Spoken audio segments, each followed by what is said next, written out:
Hello, everybody. Welcome back to Hair Impact. I'm Cassandra Hileos. And today I decided to devote this episode to all women in science that are struggling every single day in their career. And because of the latest Nobel Prizes winners, the only one woman was recognized and get the award, I decided this episode to explain a little bit why actually women are difficult to climb the top. Now, the top in science is to become a full time permanent staff professor to university or research center, permanent staff of the research center. So until you reach that level, then it's difficult to get there. And of course, when you do, you still have the difficulty in recognizing. And that what is showing with the Nobel Prizes. Only 21 women won the prize in 118 years that Nobel is actually awarded every year. And they represent only 3% of the winners. So there are about 700 men winners and 21 only 21 are women, so they represent only 3%. So I'm addressing from also professional but personal mainly, the barriers that I and many women I know in science are facing every day in order to explain why it's so difficult to reach that top.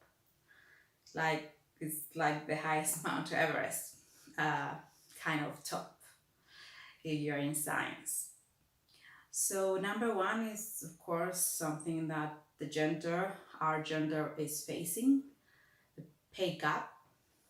So you can do the same work as any other man in research, in science in general. You do and you get paid less. So and that is a big issue because the pay gap actually is also influencing other parts of a woman's life, trying to balance work, science, and family.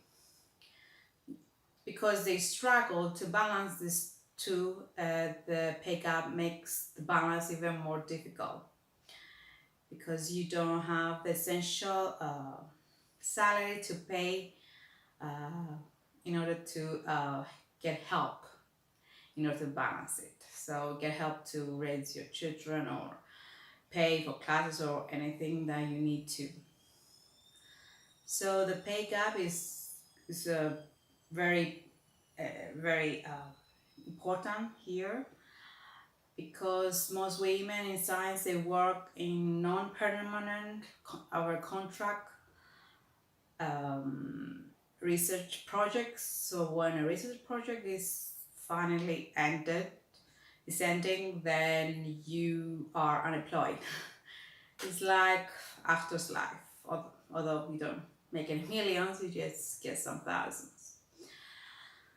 So that is a huge barrier for women to continue to become to be scientists, and then some of them change careers in order to survive because of that.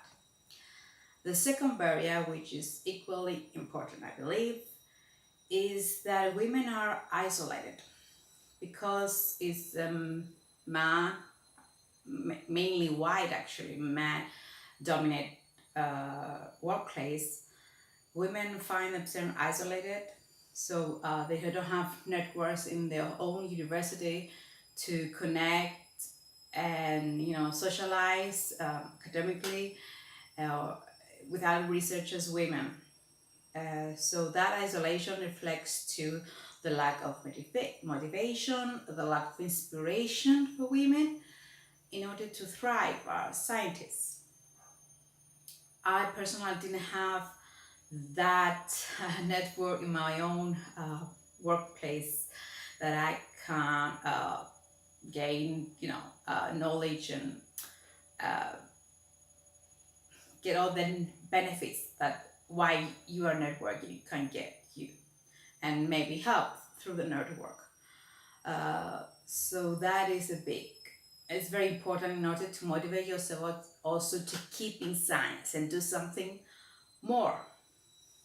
And through that network with other women in science, it helps you a lot, a tremendous lot, in order to find other ways to become a scientist. Working at a university or research center is not the only way, but you don't know it because you're isolated in your own university. The third barrier I think is also important is actually the lack of protection of women's work.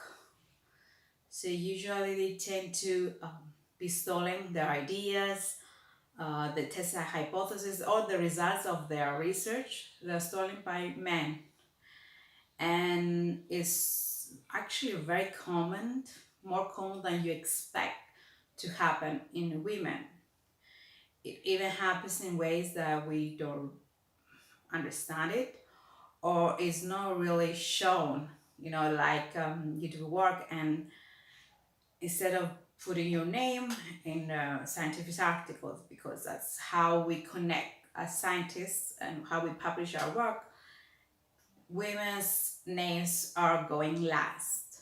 Usually you see all these 4 or 5, I don't know how many men's name, and women's tend to go back.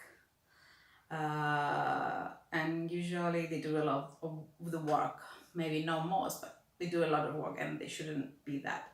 The main author of any scientific article, any published work, should be the one that they're actually doing the work. I had also that experience myself, and that is actually stall in a way your own work because someone else's name is in front, and that doesn't reflect your own percentage of the work you have done. So you don't consider, nobody is considered that you did that work because exactly of that. That is actually very common. If you see how when you publish the articles, you understand that if you see that. So if you are not permanent staff, again with the contract, they usually your work is not really recognized. So these three gaps are holding women's back, and to become scientist, to reach that, is already a difficult road for women. So you need to go to educate. Education in science is already difficult. I have my personal struggles when I told them I want to become a geologist. A lot of people that I found, even in the road, asking me what I will be. They were bullies, and they make fun of me or something. So we have struggle in education. Then when you educate, you graduate, and actually 50% of the graduates in science are in university, are women. But when you try to uh, towards the top, the women become less and less. And from graduation to university to become professor is only 20 something women actually reach that. So we have a lot of things we need to do in order to really overcome these three barriers: this lack of recognition and pay gap, and actually there's isolation. We put women and connect them and find ways for equal pay in the universities, something that you should be prioritized, and help them to balance work and life, and actually recognize, put regulation to recognize their own work. Thank you for being with me on Care Impact. Make knowledge your superpower, and I'll see you next time with another episode.